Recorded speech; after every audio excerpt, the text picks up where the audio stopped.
네, 2024년 10월 19일 이정훈입니다. 총알바지란 단어 아시죠? 우리 노벨 문학상 받은 한강 같은 작가는 6.25를 대리전이라고 보면서 미국을 위해 대한민국 젊은이들이 죽었다, 총알바지였다는 생각을 갖고 있을 겁니다. 그게 옳은지 그른지는 논쟁하지 않겠습니다. 근데 이 지적은 하고 싶습니다. 지금 우리의 형제인 조선인민군 제11군단 산하 4개 보병여단의 1만 2천 명은 총알바지로 러시아 전선에 투입됐다는 사실. 총알바지입니다. 이런 거에 대해서 한강을 비롯한 대한민국의 따끈따끈한 서정적 지식인들은 답변을 해야 됩니다. 자, 좌파들은 1965년에 있었나요? 대한민국 국군의 월남 파병하고 조선인민군의 러시아 파병을 비교할 겁니다. 박정희도 대한민국 육군 2개 사단, 해병대 1개 사단, 그리고 기타 부대를 전쟁터로 몰아넣었는데, 그리고 그들이 흘린 피값으로 대한민국 경부고속도로를 닦고 중흥을 했는데, 김정은이도 조선인민군을 희생시켜서 북조선의 경제를 살리는 게 뭐가 잘못됐느냐, 이렇게 오리발을 내밀 겁니다. 틀림없이 내밀 겁니다. 뭐 하나하나 설명할 필요 없이 그때 대한민국 국군은 미군 대신 총알바지로 월남전에 간 거 아니냐, 이런 얘기 할 겁니다. 1965년에 파병된 대한민국 국군은 대한민국 군복을 입고 대한민국 주월 사령부를 만들어서 참전했습니다. 물론 그 위에 상위 사령부는 미군이 했지만 우리는 독자적인 우리 지역 내에서 작전권을 갖고 작전을 했습니다. 지금 조선인민군 제11군단은 산하의 4개 여단은 저는 러시아 병사로 위장합니다. 브리야트 공화국하고 사하 공화국, 거기는 우리와 혈색에 비슷한 아시아인들이 많이 사는 자치공화국이죠. 거기에서 자원 입대한 소수민족 러시아인으로 위장해서 러시아 장비를 받고 러시아 신분증을 갖고 그리고 출병하는 겁니다. 이거는 정말 인민을 팔아먹은 짓입니다. 그리고 그 부대의 지휘관은 당연히 러시아가 행사하죠. 지금 김정은이는 자기가 살 돈을 만들기 위해서 자기 휘하의 장병들을 팔아먹은 겁니다. 그것도 만 명에 넘는 대부대를. 이게 공화국의 국가 지도자가 할 일입니까? 물론 박 대통령도 우리 병사 한 5천 명이 희생됐죠. 박 대통령은 그걸 가지고 그걸 핏값이라고 생각해서 한 푼도 허투루 쓰지 못하게 하면서 국가 발전에 초석을 다갔고, 그때 같이 나갔던 우리 기업들 중에 한진 같은 거는 지금 대한항공이라고 하는 세계적인 기업으로 성장했고, 현대건설도 거기서 많은 돈을 벌었습니다. 그리고 대한민국은 이라크에 파병하거나 또 뭐 쿠웨이트 파병하거나 그 전체는 유엔군이 지휘하거나 다국적군이 지휘할지언정 우리 작전 지역에서는 항상 태극기, 대한민국 군복, 그리고 우리 작전권을 행사하면서 대한민국의 권위를 지켰습니다. 근데 김정은은, 그리고 그의 충성스럽다고 하는 조선인민군은 그렇게 주체를 이야기하면서 러시아군으로 위장하는 그런 치졸함을 보이고 있습니다. 그게 주체의 공화국입니까? 그게 주체의 공화국이냐고요. 차라리 주체는 우리가 있는 거지. 저는 이 사실을, 자, 이제 러시아군이니까 러시아는 지금 이거를 용병으로 샀다고 보시면 돼요. 지금 그 소수민족 지역에서 몇 가지 부대, 제가 앞선 방송에서 한번 정리해드린 적이 있는데, 그런 사람들을 두루 위험한 전선에 투입하고 있죠. 그리고 그쪽에 소수민족 주의자는 그걸로 이제 권력을 강화받고 푸틴하고 친해지는 꼴인데, 지금 조선민주주의 인민공화국은 러시아 공화국 내에 있는 자치공화국이 아닙니다. 그리고 그들이 말한 대로 방위조약을 맺어 출병한다면 당당하게 조선인민군 국기를 달고 조선인민군 군복을 입고, 그리고 일정한 지역 내에서는 작전권을 갖고 동맹군으로 작전해야 되는데 러시아군으로 다 변신하고 있습니다. 이 비겁을 우리 심리전부대 국정원 정보사는 수령이 조선인민을 총알바지로 전쟁터로 몰아넣고 있다, 이런 내용의 삐라를 만들어서 북한 전역에 북한이 바라는 대로 대한민국 무인기가 들어가서, 대한민국 스텔스기가 들어가서 평양, 청진, 나진, 원산, 그리고 전방에 있는 4251 군단, 후방에 있는 기동군단 사나이 쫙쫙 뿌려줘야 됩니다. 수령은 당신을 배반했어. 당신을 총알바지로 내보내고 있어. 수령을 제거하시오. 이런 명령을 내려야죠. 당신이 수령을 제거하고 온다면 대한민국은 같은 동포로서 열렬히 환영하겠다. 이런 내용을 넣어야 됩니다. 대한민국 역사상 이렇게 군대를 팔아먹은 거의 뭐라 그럴까? 대한민국 아니라 우리 5천년 역사에서 가장 흉악한 군주 지도자가 되는 반열에 김정은은 올라가는 겁니다. 어떻게 자기가 살려고 용병으로, 그래 용병으로 가는 것도 좋아. 그런데 어떻게 러시아군으로 위장하는 그런 쇼를 하냐 이거야. 브라티공화국 출신 군인, 사하공화국 출신 공화국으로 꿈이냐 이겁니다. 벨도 없고 저건 주체의 공화국이 아닙니다.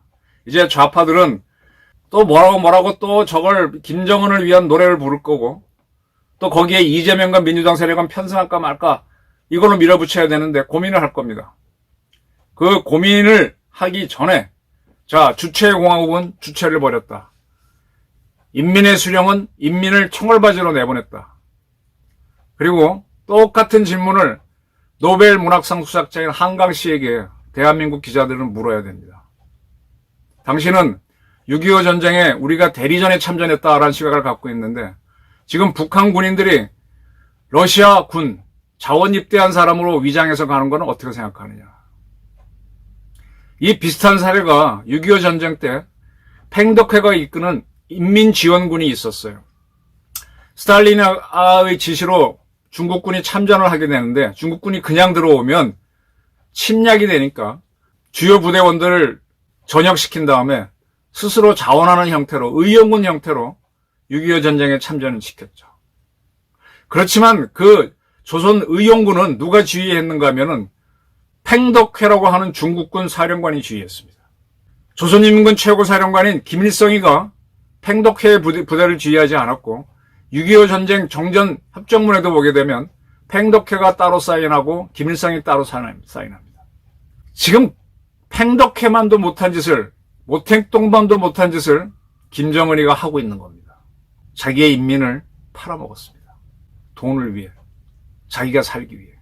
그리고 그게 두려워서 북한 인민들이 배신이 나올까봐 대한민국 무인기가 평양에 들어와서 삐라를 뿌렸다는 쇼를 만들면서 140만이 입대를 했다라는 주장을 하는데 140만이 입대하면 돈도 없는 인민군이 뭘로 먹여주고 재워줍니까?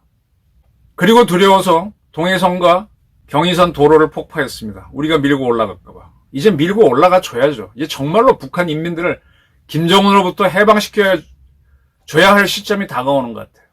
그런데 우리가 밀고 올라가면 불필요한 희생이 생기니까 김정은의 압제를 받는 조선 인민들이 김정은을 죽이고 대한민국과 하나가 되겠다라는 선언을 하도록 민주화 공작을 우리 국가정보원이 적극적으로 나서고 그 자랑스러운 광주 사태를 노래하는 님을 위한 행진곡을 북한 인민들이 부르면서 김정은 타도 무등산 행진곡인가요? 무등산 정기가 이 노래를 뭐 평성산 평양에 있는 무슨 산 이름으로 바꿔서 김정은 타도하는 노래로 울려 퍼지게 하도록 우리 광주 주인공들은 노력을 해야 됩니다.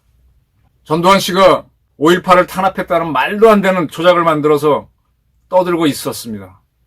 말도 안 되는 거짓이죠. 그 진압작전은 이희성 씨가 사령관을 하는 계엄사령부에서 했고 이임성 씨는 또 생전에 내가 지휘관이고 정승화를 체포하는 12.12는 보안사령관 전두환이 한 것이다 딱 정리를 했는데도 계속 좌파와 광주는 전두환이 5.18을 했다고 주장했는데 그렇다면은 지금 조선인민들 그런 조선인민공화국 군대를 총알바지로 보내는 김정은에 대해서 이 5.18 단체들은 그건 용납할 수 없다. 이건 민주화도 아니고 조국에 대한 배신이고 민족에 대한 배신이다. 그러면서 님을 위한 행진곡, 무등산 행진가 이런 노래를 이북에 집어넣는 그런 삐라를 만들어서 그런 USB를 만들어서 저녁에 뿌리는데 동참하셔야 됩니다. 조선인민들을 우리 형제를 총알바지로 보내는 이건 민주화도 아니고 뭐냐? 이런 사회운동이 일어나야 됩니다. 이제 대한민국에서 민주당 이재명 것들을 조종하는 좌파들을 속아내야 돼요.